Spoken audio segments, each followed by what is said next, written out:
قادر مطلق خدا باپ اور بیٹے اور روح القدس کا فضل اور اطمینان آپ کو ہمیشہ حاصل ہوتا رہے، آمین۔ پچھلے تقریباً 3 مہینوں سے ہم ایک مضمون سیکھ رہے ہیں، خدا کی بادشاہی، اور اس کے بہت سے مرحلے ہم طے کرتے ہوئے، بہت سی باتیں سیکھتے ہوئے ہم اس نقطے کو ابھی سیکھ رہے ہیں کہ کون آسمان کی بادشاہی میں جا سکتا ہے۔ اور پچھلے جمعے جس نقطے پر ہم رکے تھے، جس پہ وقت ختم ہو گیا تھا، میں صرف تھوڑا سا اسے دہراؤں گا، وہ یہ تھا کہ وہ لوگ اس میں داخل ہوں گے جو اس میں جانے کے لیے کوشش کرتے ہیں، محنت کرتے، زور مارتے ہیں۔ گھروں میں بیٹھے رہنا، ہاتھ پہ ہاتھ رکھ کے سستی، لاپرواہی سے، اور یہ کہہ دینا خدا پہنچا ہی دے گا، اپنی بادشاہی میں داخل کاری لے گا، وہ بڑا رحیم ہے، وہ بڑا پیار کرنے والا ہے، اس کا قہر دم بھر کا اور اس کا رحم، اس کی شفقت عمر بھر کی ہے۔ ایسی سوچ رکھنے والے غلط راہ پر چل رہے ہیں۔ خدا کا کلام یہ سکھاتا ہے کہ بتیرے اس میں زور مار کر داخل ہونے کی کوشش کرتے ہیں، اور اس کے لیے کامیابی انہی کو ملے گی جو اس کی تلاش کریں گے، جو اس کے لیے کوشش کریں گے، کیونکہ یہ قیمتی خزانے کی مانند ہے۔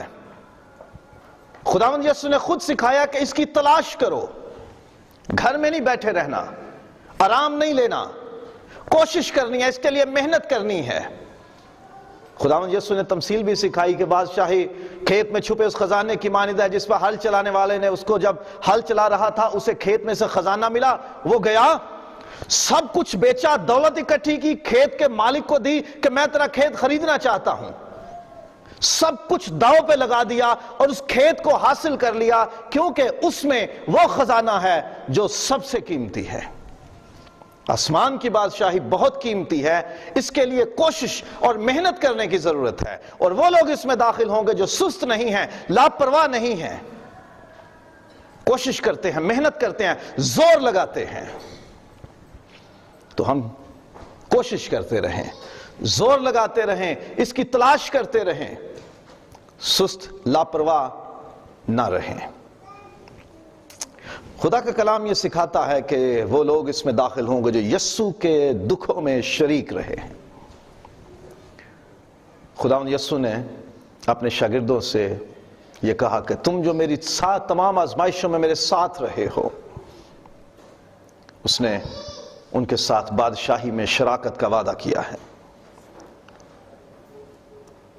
اس نے اپنے شاگردوں کو یہ خوشخبری دی کہ تم میرے ساتھ دکھ اٹھائے، تم میری آزمائشوں میں برابر میرے ساتھ رہے، جیسے باپ نے میرے لیے بادشاہی مقرر کیا، میں بھی تمہارے لیے مقرر کرتا ہوں بادشاہی، تم میرے ساتھ تختوں پر بیٹھو گے۔ اور پطرس کے پہلے خط میں لکھا ہے کہ جیسے جیسے ہم دکھ اٹھاتے ہیں، ہم مسیح کے دکھوں میں شراکت کرتے ہیں، ویسے ویسے ہم اس کے جلال میں بھی شراکت دار ہوں گے، ہم اس کی بادشاہی میں اس کے ساتھ شریک ہوں گے۔ جو مسیح کے ساتھ دکھوں میں شریک ہوتے ہیں وہ آسمان کی بادشاہی میں جائیں گے۔ اور اگر کوئی مسیح کے ساتھ دکھوں میں شریک ہونے سے پرہیز کرے اور یہ سوچے کہ نہیں، مسیحیت کا مطلب صرف ہر طرح کی برکت کا حاصل ہو جانا، ہر طرح کی خوشی اور شادمانی ہے، تو اس کی سوچ غلط ہے۔ خداوند یسوع نے کبھی یہ وعدہ نہیں کیا کہ میرے پیچھے چلو تو میں تمہیں دنیا کی بادشاہتیں اور دولت خزانے دے دوں گا، بلکہ اس نے کہا جو کوئی میرے پیچھے چلنا چاہتا ہے وہ ہر روز اپنی صلیب اٹھائے اور میرے پیچھے ہو لے۔ مسیحیت پھولوں کی سیج نہیں، سولیاں ہیں، صلیبیں ہیں۔ یہ ہر روز صلیب پر چڑھنا ہے۔ شاگرد سولیوں پر چڑھے ہیں، مسیح کے ایماندار لوگ سولیوں پر چڑھے ہیں، اور ہمیں بھی حکم ہے ہر روز اپنی صلیب اٹھاؤ۔ رہتی دنیا تک، جب تک یہ دنیا موجود ہے اس وقت تک مسیحی ایمانداروں کو یہ حکم ہے کہ تم صلیبیں اٹھاتے جاؤ، مسیح کے دکھوں میں شریک ہوتے جاؤ۔ جو مسیح کے دکھوں میں شریک ہونے سے ڈرتا ہے کہ نہیں مجھے کوئی تکلیف نہیں پہنچنی چاہیے، اور تکلیفوں کے ڈر سے مسیحی ایمان چھوڑ دیتے ہیں، ہمیں نوکریاں نہیں ملیں گی، ہمیں کوئی فیسلٹیز نہیں ملیں گی، ہمیں حکومت سے کوئی سہولتیں نہیں ملیں گی، اس لیے آؤ ہم مسیح کا انکار کر کے کچھ اور بن جاتے ہیں۔ گاؤں میں رہنے والے لوگوں کے لیے یہ بڑا مشکل مرحلہ ہوتا ہے، کیونکہ گاؤں میں جو ذمہ دار ہوتے ہیں وہ کہتے ہیں کلمہ پڑھو اور ہمارے ساتھ کھاؤ پیو، اور وہ بیچارے جو پہلے عیسائی کہلواتے ہیں وہ پھر بعد میں مسلی ہو جاتے ہیں، لوگ ان کو پھر مسلی کہتے ہیں، وہ مسیحی بھی نہیں رہتے، وہ صرف اور صرف اپنے ذمہ داروں سے کچھ سہولتیں لینے کی خاطر ایمان چھوڑ کر غیر مسیحی عقیدہ اپنا لیتے ہیں، وہ مسیح کے دکھوں میں شراکت نہیں کرتے۔ ہم زندگی کے ہر ایک مرحلے پر مسیح کے ساتھ دکھوں میں شریک ہونے کے لیے تیار رہیں، کیونکہ اگر ایسا ہم کریں گے تو بادشاہی کے وارث ہوں گے، تختوں پر بیٹھیں گے اور انصاف کریں گے۔ پھر جو مسیح یسوع پر ایمان کی خاطر دکھ اٹھاتے ہیں، مسیح کی خاطر اور اپنے ایمان کی خاطر۔ اعمال باب نمبر 14 آیت نمبر 22، تھسلونیکیوں کے نام دوسرا خط پہلا باب 5ویں آیت، تیموتھیوس کے نام دوسرا خط دوسرا باب اور 12ویں آیت۔ دکھ اٹھانے کی بات کی گئی ہے اپنے ایمان کی خاطر، یسوع مسیح کی خاطر۔ ایک مسیح کے دکھوں میں شراکت ہے اور ایک خود اپنے ایمان کی خاطر دکھ اٹھانا ہے۔ کئی جگہوں پر یہ شوٹنگ کے واقعات ہوئے ہیں۔ امریکہ میں گن مین آیا، اس نے پوچھا کیا آپ مسیح خداوند پر ایمان رکھتے ہیں؟ جس نے کہا نہیں اسے چھوڑ دیا، جس نے کہا ہاں اسے مار دیا۔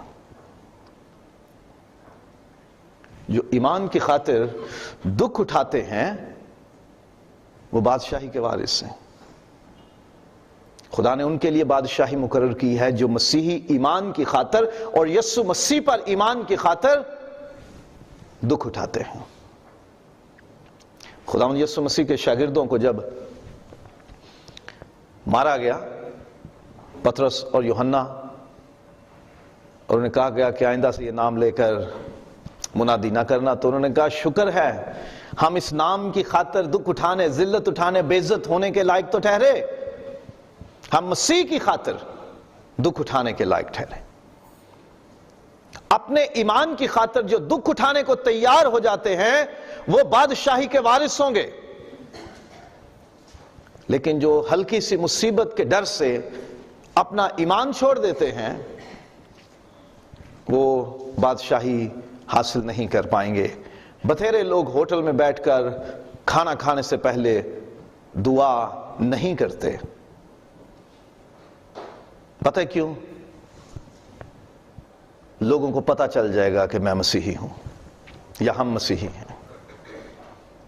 چھوٹی سی بات ہے، اپنے ایمان کو داؤ پہ لگا دینا ہے۔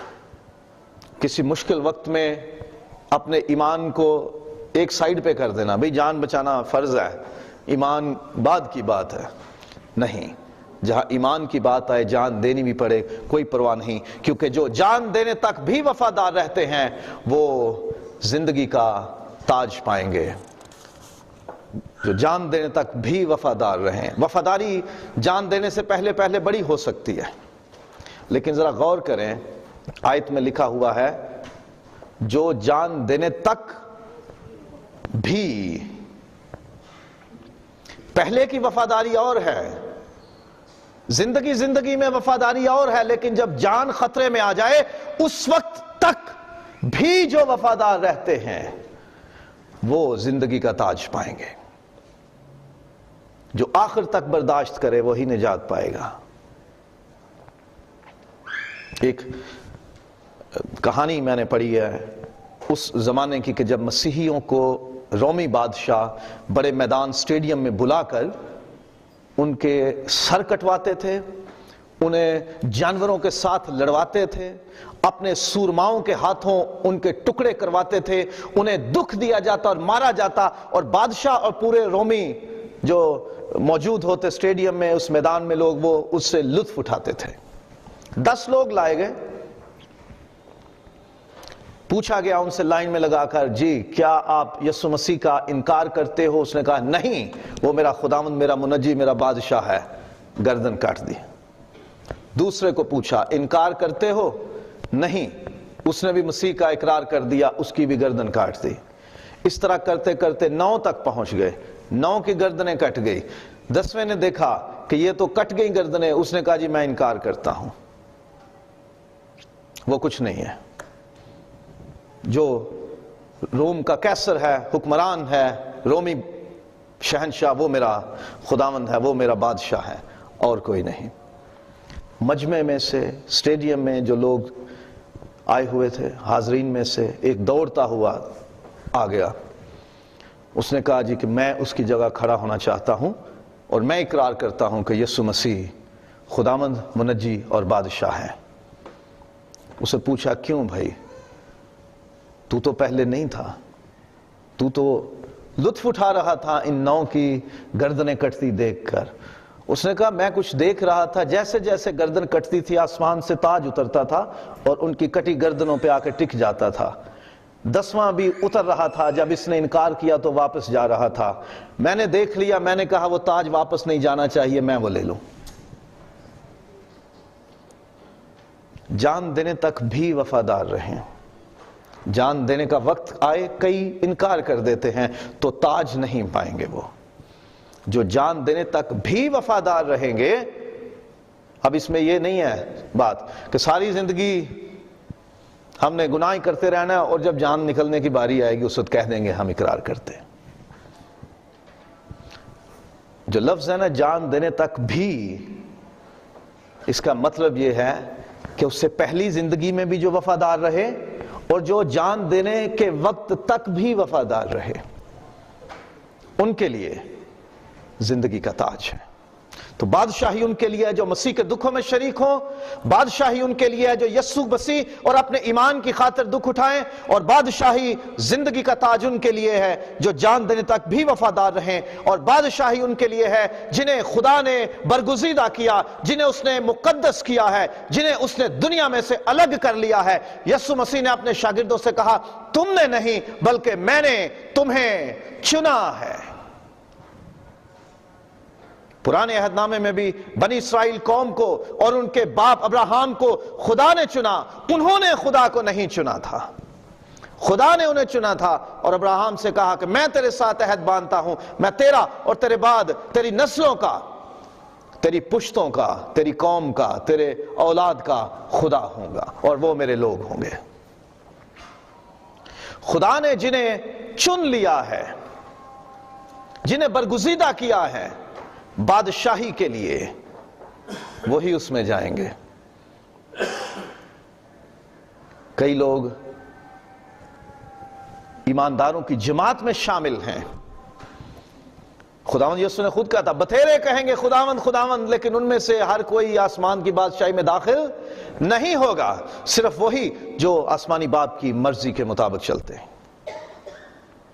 خدا نے برگزیدہ کیا ہے اور اس میں ہماری کوئی کوشش اتنی کامیاب نہیں ہو سکتی، خدا کا فضل اور خدا کی مہربانی ہے ہم پر، اس نے ہمیں چن لیا ہے، مقرر کیا ہے ہمیں کہ ہم برگزیدہ ہو کر، الگ ہو کر، مقدس ہو کر بادشاہی کے لیے تیار ہو سکیں۔ اس میں خدا کی طرف سے بخشش زیادہ ہے۔ ساؤل نام کا شخص تھا، قوم اسرائیلی قبیلہ بنیامینی فرقہ فریسی، بہت بڑا عالم، جوش کے اعتبار سے کلیسیا کو ستانے والا، لیکن خدا نے اسے برگزیدہ کیا ہوا تھا، اسے چنا ہوا تھا، اسے دمشق کی راہ پر ملا، اپنا نور چمکایا، وہ گھوڑے سے گرا، 3 دن تک دیکھ نہ سکا، خدا اس پر ظاہر ہوا اور اسے اپنے پیچھے آنے کے لیے بلا لیا، اسے مقرر کیا، اسے چن لیا کہ تو غیر قوموں میں میری خدمت کرے گا۔ خدا برگزیدہ کرتا ہے پہلے، بعد میں اس تک پیغام پہنچاتا ہے۔ وہ ہمیں پہلے سے برگزیدہ کرتا ہے، اور میں نے پہلے بھی گزارش کی تھی کہ ہم مسیحی خاندانوں میں پیدا ہونے والے لوگ کتنے خوش نصیب ہیں کہ خدا نے ہمیں پہلے ہی سے ایسے ماحول میں پیدا کیا کہ جہاں ہم بادشاہی حاصل کرنے کے زیادہ قریب ہیں۔ غیر قوموں میں سے لوگوں کو خدا بلاتا ہے اور ان کو قائل کرتا ہے، مختلف طریقوں سے اپنا پیغام ان تک پہنچاتا ہے، انہیں گھیرتا ہے تاکہ وہ بادشاہی میں آ جائیں، کیونکہ انہیں اس نے برگزیدہ کیا ہے۔ اور ہم کتنے خوش قسمت ہیں کہ ہمیں اس نے پیدا ہی اس برگزیدگی کے ساتھ کیا ہے کہ ہم مسیحی گھرانوں میں ہیں۔ ہم مسیحی خاندانوں میں اپنی پیدائش کے لیے خدا کا جتنا شکر ادا کریں وہ کم ہے۔ یہ ہماری برگزیدگی کا ایک نشان ہے کہ خدا نے مجھے برگزیدہ کیا ہے، مجھے چنا ہے، مجھے مقرر کیا ہے، مجھے مخصوص کیا ہے کہ میں بادشاہی میں جاؤں۔ اس کی نشانی، اس کا ثبوت یہ ہے کہ اس نے مجھے مسیحی گھرانے میں پیدا کیا۔ اب اگلا قدم مجھے خود اٹھانا ہے۔ کنویں کے پاس اس نے لا دیا، اب ہاتھ بڑھا کے، محنت کر کے، رسی کھینچ کر، برتن کے ذریعے پانی نکال کر پینا ہمارا کام ہے۔ ہمیں کنواں ڈھونڈنا نہیں پڑے گا، اس نے ہمیں پیدا ہی مسیحی خاندانوں میں کیا، اور یہ ہماری برگزیدگی پر ایک مہر ہے۔ اور ہمیں اس برگزیدگی کا احساس کرتے ہوئے، اس اپنے مخصوصیت کا احساس کرتے ہوئے ہمیں کوشش کرنی ہے، زور مارنا ہے، محنت کرنی ہے، تاکہ ہم اپنی برگزیدگی کے لائق چال چلتے ہوئے بادشاہی میں داخل ہو سکیں۔ ہم اس موقع کو ضائع نہ کریں، ہم یہ چانس گوا نہ دیں۔ بادشاہی ان کے لیے ہے جنہیں خدا نے برگزیدہ کیا، اور بادشاہی ان کے لیے ہے جن کے نام برے کی کتاب حیات میں لکھے ہوئے ہیں۔ برے کی کتاب حیات ہے، زندگی کی کتاب ہے، the book of life ہے، the book of lamb, the book of life، برے کی کتاب، کتاب حیات، زندگی کی کتاب۔ اور یہ خدا کے ہاں پہلے سے موجود ہے، اور خدا کے خاص لوگوں کو اس بات کا علم تھا کہ کتاب لکھی ہوئی ہے جس میں نام بھی لکھے ہوئے ہیں کہ فلاں بندہ خدا کی بادشاہی میں آئے گا۔ اس کو پہلے سے پتا ہے خدا کو کہ کون اس قابل رہے گا۔ ایک شخص تھا، نام تھا اس کا موسیٰ۔ خدا غصے ہوا قوم کے ساتھ، ان کو بس موسیٰ تو ہٹ جا، میں نے ان کو مار دینا ہے، اسی بیابان میں ماروں گا اور تجھ میں سے قوم بنا دوں گا۔ موسیٰ نے کہا اچھا اگر ایسی بات ہے تو میرا نام بھی تو کتاب حیات میں سے مٹا ڈال۔ خدا نے مٹا دیا؟ نہیں، خدا نے کہا نہیں، جا، چھوڑ دیا۔ موسیٰ کا نام خدا نے اس میں سے نہیں مٹایا۔ موسیٰ کو علم تھا کہ کتاب ہے، کتاب حیات۔ اس زمانے میں جب خدا کے بارے میں علم کم تھا، لیکن خدا جن لوگوں سے محبت کرتا ان پر یہ بھید کھولتا اور ظاہر کرتا ہے۔ موسیٰ کو علم تھا، آپ کو آج علم ہے خدا کے کلام کے ذریعے سے کہ خدا کے ہاں ایک کتاب ہے جسے برے کی کتاب حیات، خداوند یسوع مسیح کی زندگی کی کتاب جو اس نے تیار کی، ترتیب دی ہے، ناموں کے ساتھ ہے، کون کون اس کا ہے اور کون اس کی بادشاہی میں جائے گا۔ ہم جو مسیحی گھرانوں میں پیدا ہو چکے ہیں، ہمارے لیے یہ ایک نشانی ہے کہ ہمارا نام اس کتاب میں خدا نے شامل کیا ہے۔ مٹ بھی سکتا ہے، مٹ بھی سکتا ہے اس میں سے نام۔ جیسے اسکول میں بچے کو داخل کروانے کے بعد اگر بچہ اسکول نہیں جائے گا، اسکول کا کام پراپر نہیں کرے گا، امتحانوں میں رزلٹ اچھے نہیں آئیں گے، کوئی بدتمیزی کرے گا، کوئی ڈسپلن وائلیٹ کرے گا، تو کیا ہوتا ہے؟ بچے کا نام کاٹ دیا جاتا ہے۔ خدا کے ہاں جو کتاب ہے زندگی کی کتاب، اس میں سے بھی نام کے کٹ جانے کا اندیشہ موجود ہے۔ مکاشفہ کی کتاب کا باب نمبر 3 اور آیت نمبر 5، مکاشفہ کی کتاب کا باب نمبر 3 اور آیت نمبر 5، جو غالب آئے اسے اسی طرح سفید پوشاک پہنائی جائے گی، اور میں اس کا نام کتاب حیات سے ہرگز نہ کاٹوں گا۔ یعنی کئیوں کے نام کاٹ دے گا وہ، کئی لوگوں کے نام کٹ جائیں گے اس میں سے، لیکن جو غالب آئیں، جو اس کے ساتھ چلتے ہیں، جو اس کی مرضی کے مطابق چلتے ہیں، ان کے نام اس میں سے کاٹے نہیں جائیں گے۔ خدشہ ہے، اندیشہ موجود ہے، چانس ہے کٹ جانے کا، لیکن مسیحی خاندان میں پیدا ہونے سے آپ کو یہ نشانی ملتی ہے کہ میرا نام وہاں ہے۔ اور کئی لوگ ہیں، مکاشفہ کس نے لکھا؟ یوحنا نے۔ یہ نام جڑا تھا ایک شخص کے ساتھ جو مسیحی گھرانے میں پیدا ہوا، لیکن پھر اس نے اپنا نام کٹوا لیا، اور اپنے نام کے بعد سے یوحنا کٹوا کے پہلے کچھ اور لگوا لیا۔ کٹ گیا نام، اپنے عمل سے کٹوا لیا نام۔ ہم بھی کٹوا سکتے ہیں نام اگر چاہیں تو، لیکن جو مسیحی خاندانوں میں ہیں، جو مسیح خداوند میں شامل ہو گئے ہیں، جنہوں نے مسیح کو قبول کر لیا ہے اور مسیح نے ان کو اپنی پہچان دے دی ہے، ان کے لیے یہ بڑی نشانی ہے کہ آپ کا نام برے کی کتاب حیات میں موجود ہے۔ اب اسے قائم رکھنا، اسے برقرار رکھوانا آپ کے ہاتھ میں بھی ہے۔ خدا نہیں چاہتا کہ آپ کا نام کٹے، خدا کسی کی ہلاکت نہیں چاہتا، بلکہ یہ چاہتا ہے کہ سب کی توبہ تک نوبت پہنچے۔ لیکن ہم غلطیاں کرتے ہیں، کچھ گڑبڑ ایسی کرتے ہیں کہ ہم اسے مجبور کرتے ہیں کہ اس کا نام، اس کے ہاں سے اپنا نام کٹوا دیں۔ سو جن کے نام برے کی کتاب حیات میں ہیں وہ بادشاہی میں داخل ہوں گے۔ اور پھر آخری بات اس سلسلے میں یہ ہے کہ جنہیں خدا اس لائق بناتا ہے۔ بادشاہی کے لیے خدا لوگوں کو قابل بناتا ہے، اہل بناتا ہے، ایبل کرتا ہے۔ خداوند یسوع مسیح نے نیکودیمس سے بات کرتے ہوئے کہا تھا کہ جو نئے سرے سے پیدا نہ ہو وہ آسمان کی بادشاہی میں داخل نہیں ہو سکتا، اسے دیکھ نہیں سکتا۔ اس کے بارے میں سوچنا اس کے لیے بے فائدہ ہے، کیونکہ جو نئے سرے سے پیدا نہیں ہوا۔ تو پھر سوال ہوا کہ پھر کون یہ کر سکتا ہے؟ کس سے ممکن ہے یہ؟ جو کام آدمی سے نہیں ہو سکتا وہ خدا سے ہو سکتا ہے۔ ہم یہ کہتے ہیں ہم کمزور ہیں، ہم کہتے ہیں بھئی ہم خدا کے معیار پہ پورا نہیں اتر سکتے، ہم یہ کہتے ہیں کہ ہم اتنے پاک صاف نہیں کہ خدا کی بادشاہی میں داخلے کے لائق ہو سکے۔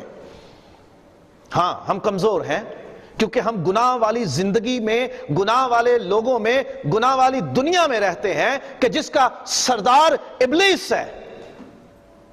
سچ ہے یہ، لیکن اگر ہم خدا سے کہیں تو وہ ہمیں اس قابل بناتا ہے کہ ہم بادشاہی کے لائق ہو جائیں۔ خدا سے توفیق مانگیں، وہ ہمیں اس قابل بنا دیتا ہے۔ ہم جس معاملے میں کمزور پڑتے ہیں، ہم اس معاملے کو خدا کے سامنے رکھیں اور اس سے کہیں کہ میں اس معاملے میں کمزور پڑتا ہوں، مجھ سے کوشش کے باوجود وہ کام بن نہیں رہا جو تو چاہتا ہے۔ خدا سے توفیق مانگیں، خدا اس قابل کر دے گا، خدا اس لائق بنا دے گا، خدا قوت اور طاقت دے دے گا، خدا مضبوطی اور زور دے دے گا، خدا غلبہ دے دے گا، فتح کے لیے مضبوط کر دے گا۔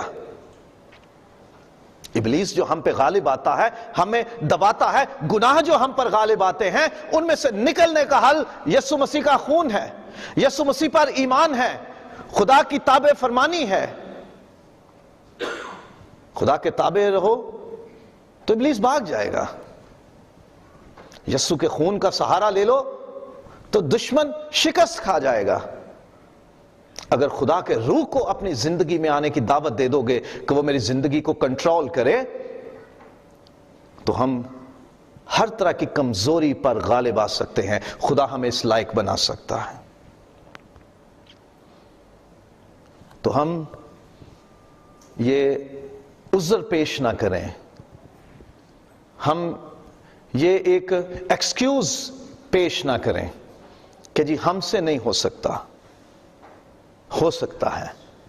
خدا سے کہو، وہ آپ کو اس لائق بنائے، خدا آپ کو بادشاہی کے لائق بنا دے گا، وہ اس لائق بنائے گا آپ کو، اور جسے وہ لائق بنا دیتا ہے اسے کوئی ریجیکٹ نہیں کر سکتا نا، کوئی کر سکتا ہے اسے؟ بالکل بھی نہیں۔ جنہیں خدا نے اپنے بیٹے کے سپرد کیا ہے انہیں کوئی اس کے ہاتھ سے چھین نہیں سکتا۔ خداوند کے پاس وہ اختیار ہے، کوئی اس کے ہاتھ سے انہیں چھین نہیں سکتا۔ جسے وہ ترتیب دے، کوئی اس کی مخالفت بے شک کرے، وہ اسے گرا نہیں سکتا۔ کئی مثالیں بائبل میں ہمیں ملتی ہیں۔ موسیٰ نے کہا میں اس قابل نہیں ہوں، داؤد ایک چھوٹا بچہ، مقابلے میں کتنا بڑا سورما، یرمیہ ایک بالکل نو عمر نوجوان لڑکا، اور پوری قوم اور بادشاہوں کے خلاف نبوت کرنی، اپنی کمزوری کا اظہار کرتا ہے، لیکن خداوند کہتا ہے کہ تو ان کے چہروں کو نہ دے، یہ نہ کہہ کہ میں بچہ ہوں، جب میں تجھے بھیج رہا ہوں، میں نے تجھے مقرر کیا ہے قوموں پر، امتوں پر، بادشاہتوں پر۔ یرمیہ کی کتاب کا پہلا باب۔ یرمیہ کو خدا دلیری دیتا ہے۔ یرمیہ پہلا باب آیت نمبر 4 سے پڑھوں گا۔ تب خداوند کا کلام مجھ پر نازل ہوا، اس نے فرمایا اس سے پیشتر کہ میں نے تجھے بطن میں خلق کیا، میں تجھے جانتا تھا، اور تیری ولادت سے پہلے میں نے تجھے مخصوص کیا اور قوموں کے لیے نبی ٹھہرایا۔ تب میں نے کہا ہائے خداوند خدا، دیکھ میں بول نہیں سکتا کیونکہ میں تو بچہ ہوں۔ لیکن خداوند نے مجھے فرمایا یوں نہ کہہ کہ میں بچہ ہوں، کیونکہ جس کسی کے پاس میں تجھے بھیجوں گا تو جائے گا، اور جو کچھ میں تجھے فرماؤں گا تو کہے گا، تو ان کے چہروں کو دیکھ کر نہ ڈر، کیونکہ خداوند فرماتا ہے میں تجھے چھڑانے کو تیرے ساتھ ہوں۔ تب خداوند نے اپنا ہاتھ بڑھا کر میرے منہ کو چھوا، اور خداوند نے مجھے فرمایا دیکھ میں نے اپنا کلام تیرے منہ میں ڈال دیا، دیکھ آج کے دن میں نے تجھے قوموں پر اور سلطنتوں پر مقرر کیا کہ اکھاڑے اور ڈھائے اور ہلاک کرے اور گرائے اور تعمیر کرے اور لگائے۔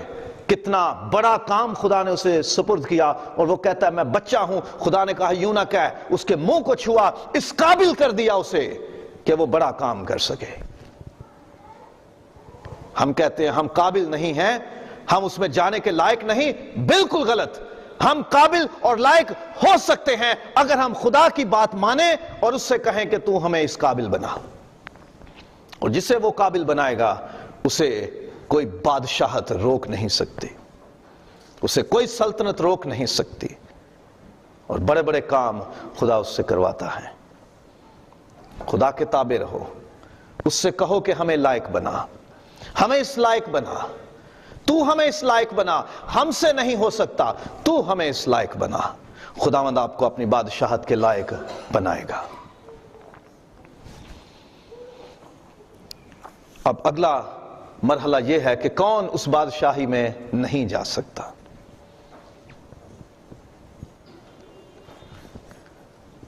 ایگزٹ کنٹرول لسٹ تقریباً ہر ملک میں ہوتی ہے کہ وہ ان لوگوں کے نام FIA امیگریشن ایئرپورٹس پہ، پورٹس پہ، سرحدوں پہ ان کے نام دے دیے جاتے ہیں کہ جو ملک چھوڑ نہیں سکتے، اس ملک سے باہر نہیں جا سکتے۔ مجرموں کے نام، ٹیررسٹ کے نام، اور کئی پولیٹیشنز کے نام بھی اس میں، حکمرانوں کے نام بھی ہوتے ہیں کہ وہ لوگ سفر نہیں کر سکتے، باہر نہیں جا سکتے، ملک چھوڑ نہیں سکتے۔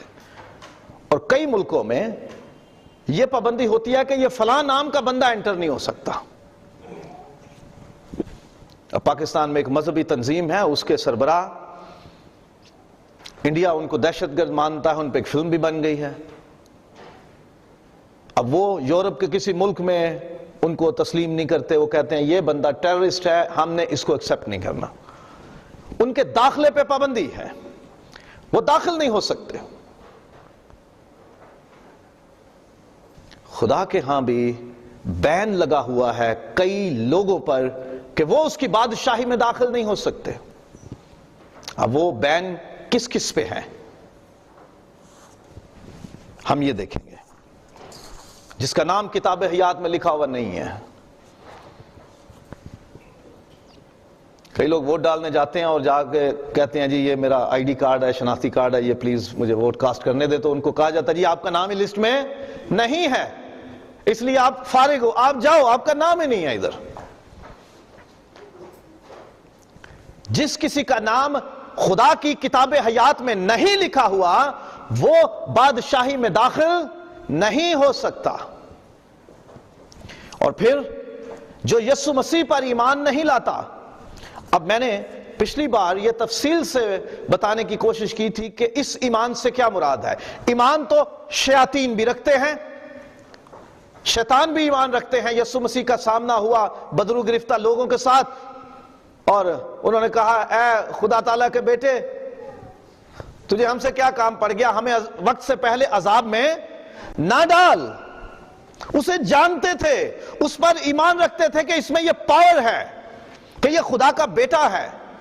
کئی لوگ آج بھی غیر مسیحی لوگ، اور مسیحیوں میں بھی کئی فرقے اب بن چکے ہیں، جو خداوند یسوع مسیح پر صحیح طور سے ایمان نہیں رکھتے. وہ اسے خدا کا بیٹا نہیں مانتے، وہ اسے نجات دہندہ نہیں مانتے، وہ اس کی صلیبی موت اور اس کا دفن اور اس کا جی اٹھنا نہیں مانتے، وہ اس کا بادشاہ ہونا نہیں مانتے، وہ اس کا خداوند خدا ہونا نہیں مانتے. جو لوگ یہ چیزیں مسیح کے حوالے سے نہیں مانتے وہ خدا کے بادشاہی کے لائق نہیں ہیں. جس کے پاس بیٹا ہے اس کے پاس زندگی ہے، جس کے پاس خدا کا بیٹا نہیں اس کے پاس زندگی بھی نہیں ہے. جو مسیح کے مجسم ہو کر آنے کا انکار کرے وہی مخالف مسیح کی روح ہے. جو لوگ کہتے ہیں جی یسوع مسیح جی وہ ایک نبی ہے اور ایک بڑا پاک باز بندہ اور بڑے معجزے اس نے کیے، بڑی قدرتیں پاوریں اس کے پاس تھی اور انجیل شریف آئی، ہاں ٹھیک ہے اس حد تک تم لوگ مان رہے ہو، لیکن اگلی بات کیوں نہیں؟ وہ جی اتنا سا ہی فرق ہے، کتنا سا فرق ہے جی. آپ اس کو کہتے ہو کہ جی وہ خدا کا بیٹا ہے، ہم نہیں مانتے. آپ کہتے ہو جی وہ صلیب پر مرا، ہم نہیں مانتے. بھئی یہ اتنا سا نہیں، آسمان اور زمین کے بیچ جتنا فرق ہے اس سے بھی گہرا فرق ہے. یہ جو مسیح مصلوب کو نہیں مانتا، جو صلیب پر مرنے والے یسوع کو نہیں مانتا، وہ مسیحی نہیں ہے. جو مسیح پر پیورلی ایمان نہیں رکھتا، جو بائبل کی تعلیم ہے، مسیح مصلوب پر ایمان نہیں رکھتا، منجی بادشاہ خداوند پر ایمان نہیں رکھتا، وہ مسیح پر صحیح ایمان نہیں رکھتا. جو نئے سرے سے پیدا نہیں ہوتا، جو اپنی پرانی انسانیت کو مارتا، گناہ والی زندگی کو ختم کرتا اور پانی اور روح سے نئے سرے سے پیدا نہیں ہوتا، وہ خدا کی بادشاہی کو دیکھ نہیں سکتا، وہ اس میں داخل نہیں ہو سکتا. اور پھر متی کی انجیل کے 5ویں باب کی 20ویں آیت میں لکھا ہے جو راست باز نہیں ہیں، جو ناراست ہیں، جو صحیح کام نہیں کرتے، وہ خدا کی بادشاہی میں داخل نہیں ہوں گے. جو گندگی کے، ناراستی کے، گناہ کے کام کرتے ہیں وہ خدا کی بادشاہی میں داخل نہیں ہوتے. اور وہ جو ایمان لانے کے بعد پیچھے دیکھتے ہیں، جو حل پر ہاتھ رکھ کر پیچھے دیکھتا ہے، وہ خداوند کے لائق نہیں ہے. ایمان تو ایک بار لے آئے اور پھر پلٹ گئے. خداوند یسوع مسیح نے ایک جگہ پہ سکھایا کہ لوط کی بیوی کو یاد رکھو، وہ نکلی تھی لوط کے ساتھ اور بیٹیوں کے ساتھ اس گناہ والے شہر میں سے عذاب سے پہلے نکل پڑے، لیکن اس نے پلٹ کے دیکھ لیا، اس گناہ والی زندگی کی طرف اس نے واپس رجوع کیا، اس کی خواہش اپنے دل میں لائی اور وہ نمک کا ستون بن گئی. جو حل پہ ہاتھ رکھ کر پیچھے دیکھتا ہے وہ نقصان اٹھاتا اور خداوند کے لائق نہیں ہے. جو مسیح پر ایمان تو لے آتا ہے، جو اسے اپنا منجی، اپنا بادشاہ، اپنا خداوند تسلیم کر لیتا ہے اور بعد میں وہ پھر گناہ والی زندگی یا کسی اور ایمان اور عقیدے یا کسی اور مورت صورت، کسی تعویذ دھاگے آستانے دربار پر حاضری دیتا ہے، وہ خداوند کی بادشاہی کے لائق نہیں ہے. جو سست، لاپرواہ اور بددیانت ہیں، وہ 10 کنواریوں والی تمثیل، جو 5 سست تھیں ان کو داخل نہیں کیا گیا، انہوں نے بے پرواہی کی کہ آئے گا تو دیکھی جائے گی، بڑا تیل ہے ہمارے پاس. سست، لاپرواہ اور بددیانت. انہیں آسمان کی بادشاہی میں داخلہ نہیں ملے گا۔ خدا انہیں باہر ہی روک دے گا کہ میری تم سے واقفیت نہیں تھی، اب کیوں دروازہ کھٹکھٹاتے ہو؟ جو وقت پر نوح کی کشتی میں داخل ہو گئے تھے وہ بچ گئے تھے، اور جب طوفان آ گیا، جب بارشیں آ گئیں، جب زمین پانی سے بھر گئی، اگر کوئی اس وقت دروازہ کھٹکھٹا رہا تھا تو نوح کے اختیار میں نہیں تھا کہ اسے کھولتا، کیونکہ دروازہ اندر سے نہیں باہر سے بند کیا گیا تھا، اور وہ خداوند نے خود بند کیا تھا۔ جس کے بند کیے ہوئے کو کوئی کھول نہیں سکتا۔ اور جب دلہا آیا تھا، یسوع مسیح نے جو مثال سکھائی، تمثیل، کہ دلہا آیا تو 5 کنواریاں جن کے کپیوں میں تیل تھا وہ تو ساتھ اندر چلی گئیں، اور جو تیل لینے کے لیے گئی تھی، جنہوں نے پہلے تیاری نہیں کی، جو سست رہی، جنہوں نے ٹائم مس کر دیا، وقت کا لحاظ نہیں رکھا، سستی، لاپرواہی اور بددیانتی کی، اپنی ذمہ داری کو پورا نہیں کیا۔ ذمہ داری ان کی یہ تھی کہ اپنی مشلیں، اپنی کپیاں، اپنے لیے تیل سنبھال کے رکھتے، انہوں نے یہ بددیانتی کی کہ انہوں نے یہ تاثر دیا کہ ہمارے پاس ہے، ہم تیار ہیں۔ لیکن جب وقت آیا دلہا کے پہنچنے کا تو ان کے پاس تیل کم تھا، تو وہ بازار سے خریدنے کے لیے بھاگی دوڑی پھری۔ سست، لاپرواہ اور بددیانت، جو خداوند کے نے جو کام سپرد کیے ہیں، جو انہیں پوری طرح انجام نہیں دیتے، وہ بھی خدا کی بادشاہی کے لائق نہیں ہیں۔ جو دوسروں کی مدد نہیں کرتے، خداوند یسوع نے یہ کہا کہ جب ابن آدم اپنے جلال کے تخت پر بیٹھے گا تو دائیں والوں سے کہے گا بادشاہی میں آؤ، اور بائیں والوں سے کہے گا اے ملعونوں میرے سامنے سے دور ہو جاؤ، کیونکہ جب میں بھوکا تھا تم نے مجھے کھانا نہ کھلایا، میں ننگا تھا تم نے مجھے کپڑا نہ پہنایا، میں بیمار تھا تم نے میری خبر نہ لی، میں قید میں تھا تم میرے پاس نہ آئے۔ خداوند کب؟ جب تو نے ان چھوٹوں میں سے کسی کے ساتھ ایسا نہ کیا تو میرے ساتھ نہ کیا۔ جب ہم کسی مجبور، ضرورت مند، پریشان حال، دکھی شخص کی مدد نہیں کرتے، ہم اس کی خبر نہیں لیتے، تو خداوند غصہ کرتا ہے۔ وہ کہتا ہے کہ تم نے اس انسان کو نہیں، مجھے رد کیا، تم نے اس کی طرف سے لاپرواہی نہیں کی، میری طرف سے لاپرواہی کی تم نے، اس لیے تم اس ہمیشہ کی آگ میں چلے جاؤ جو ابلیس اور اس کے فرشتوں کے لیے تیار کی گئی ہے۔ جو دوسرے انسانوں کی مدد نہیں کرتے ان کے لیے خدا کی بادشاہی میں داخلے کا کوئی چانس نہیں ہے۔ اور پھر جو جسم کے کام کرتے ہیں، جسمانی کام، جسم کو خوش کرنے والے کام، کرنتھیوں کے نام پہلے خط کے 15ویں باب کی 50ویں آیت اور غلطیوں کے نام خط کا 5واں باب اور 19ویں آیت سے 21ویں آیت تک، اس میں جسم کے کام لکھے ہوئے ہیں۔ یہ کام کیا کیا ہیں؟ حرام کاری، ناپاکی، شہوت پرستی، شادی کے علاوہ کسی اور طرح سے جسمانی ملاپ میل رکھنا، اپنے نکاح جس شخص کے ساتھ ہوا، شوہر یا بیوی کے علاوہ کسی اور کے ساتھ اپنے تعلقات، چاہے جسم کے، چاہے زبان کے، چاہے اشارے کے، چاہے صرف نگاہ کے۔ خداوند یسوع نے کہا کہ جس نے بری نیت سے نگاہ ڈال لی وہ اس کے ساتھ اپنے دل میں زنا کر چکا۔ اپنے شوہر یا اپنی بیوی کے علاوہ کسی اور سے نگاہ ملانا، کسی اور سے فون ملانا، کسی اور سے خط و کتابت کرنا، کسی اور کے ساتھ تعلقات اور رشتے اور رسم بڑھانے، یہ حرام کاری ہے، یہ ناپاکی ہے اور یہ شہوت پرستی ہے۔ خدا کا کلام واضح کہتا ہے کہ ایسے کام کرنے والے اس کی بادشاہی کے لائق نہیں ہیں۔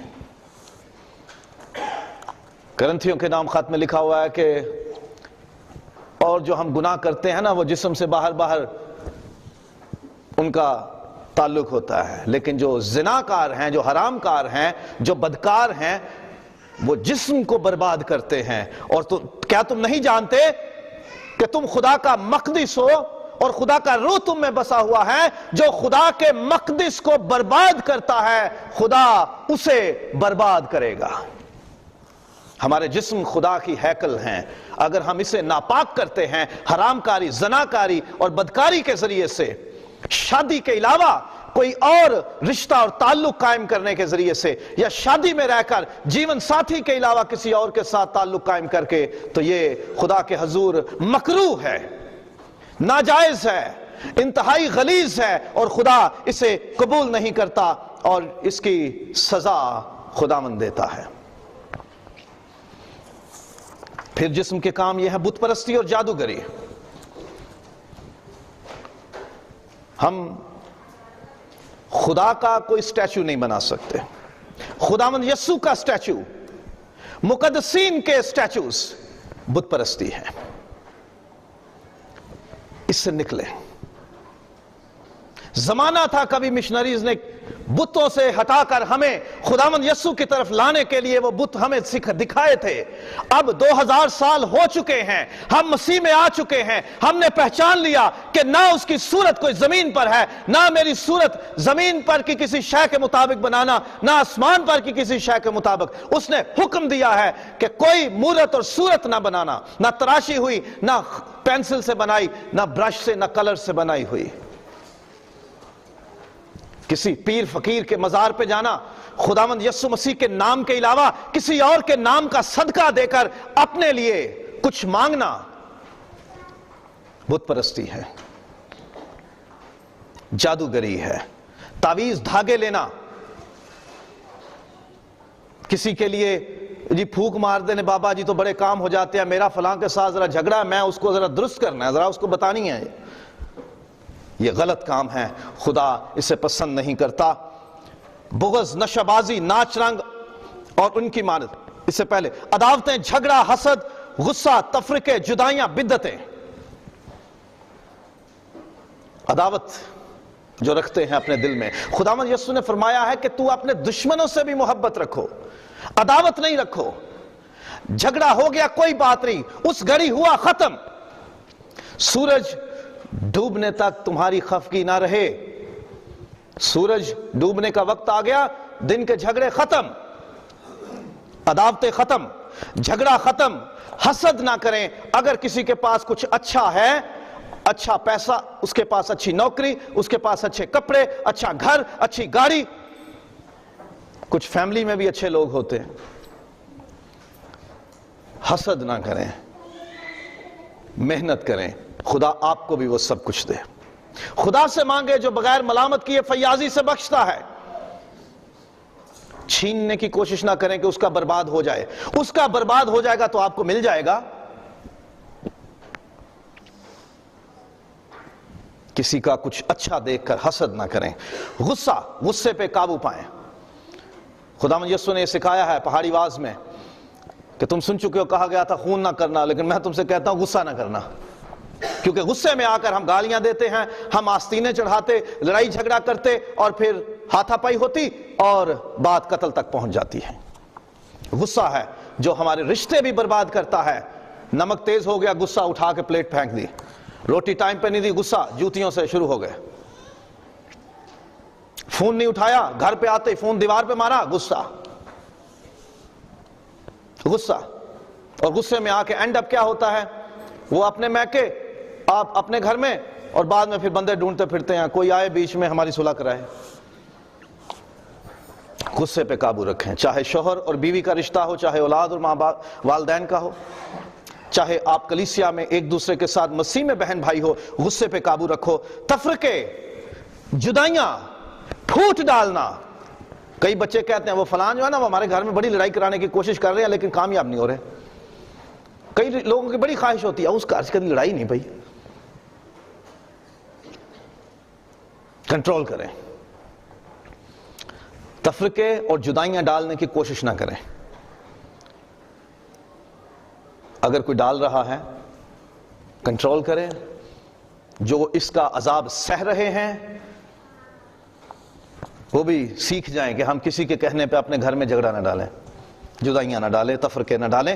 بدعتیں، یہ وہ غلط تعلیم ہے، بدعتیں غلط تعلیم ہے جو خدا کے کلام میں سے لوگ آپ کو بتائیں گے دیکھو یہ لکھا ہوا ہے، اور آپ اس کو ایک آیت وہ آپ کو پڑھا دیں گے اور آپ سمجھو کہ ہاں اس میں واقعی لکھا ہوا ہے۔ زبوروں کی کتاب میں لکھا ہوا ہے، احمق نے اپنے دل میں کہا کوئی خدا نہیں۔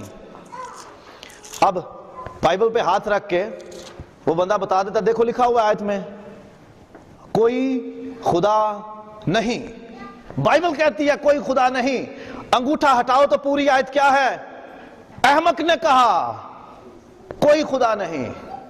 لوگ آپ کو چھوٹے سے الفاظ اس پوری تصویر میں سے نکال کر بتائیں گے، اور یہ دیکھو دعائے ربانی پڑھنی نہیں چاہیے، رسولوں کا عقیدہ پڑھنا ہی نہیں چاہیے بھائی، اشعار ربانی نہیں کرنی چاہیے، کئی کہتے ہیں بپتسمہ ہی نہیں کرنا چاہیے، جھنڈے کے نیچے سے گزار لو، کئی کہتے ہیں کرسمس نہیں منانا چاہیے، ایسٹر نہ مناؤ، گڈ فرائیڈے نہ مناؤ، کوئی مشکل نہیں ہے، سب کچھ کھاؤ پیو، سب کچھ جائز، یسودہ نہ آلہ ہے کہ ہر شے پاک۔ بدعتیں ہیں یہ، کنٹرول کریں ان پر۔ یہ غلط تعلیم ہمیں خدا سے دور رکھے گی۔ بغض، کسی ایک وقت کا جھگڑا اور ساری زندگی اس کی گرہ باندھ کے رکھنی، کدی تے داڑھ تھلے ہونا ہی ہے نا۔ نشے بازی، خدا کے کلام میں سے کتنی بار سکھا چکا ہوں کہ خدا کی بادشاہی میں نشے بازوں کے لیے کوئی جگہ نہیں ہے۔ دوسرے ہیں، ہمسائے لوگ ہیں، وہ کہتے ہیں کہ وہاں نہریں بہہ رہی ہوں گی، جام پڑے ہوں گے، انجوائے کریں گے۔ نہیں، خدا کے کلام میں صاف لکھا ہوا ہے کہ نشے باز خدا کی بادشاہی میں داخل نہیں ہوں گے۔ ناچ رنگ، اب اگر کسی کو برا لگے تو لگے، چرچ میں آنا نہیں، ڈانڈیے پہ چلے جانا، اتنا کافی ہے۔ اور ان کی مانند اور کام، کئی اور کام ہیں اس کی طرح کے، جو آگے چل کے اگلے ہفتے میں سیکھیں گے کہ کیا ہے۔ آج کے لیے آج کا دکھ کافی ہے۔ خداوند ہمیں اپنے کلام پر غور کرنے اور اس پر عمل کرنے کی توفیق دے، آمین۔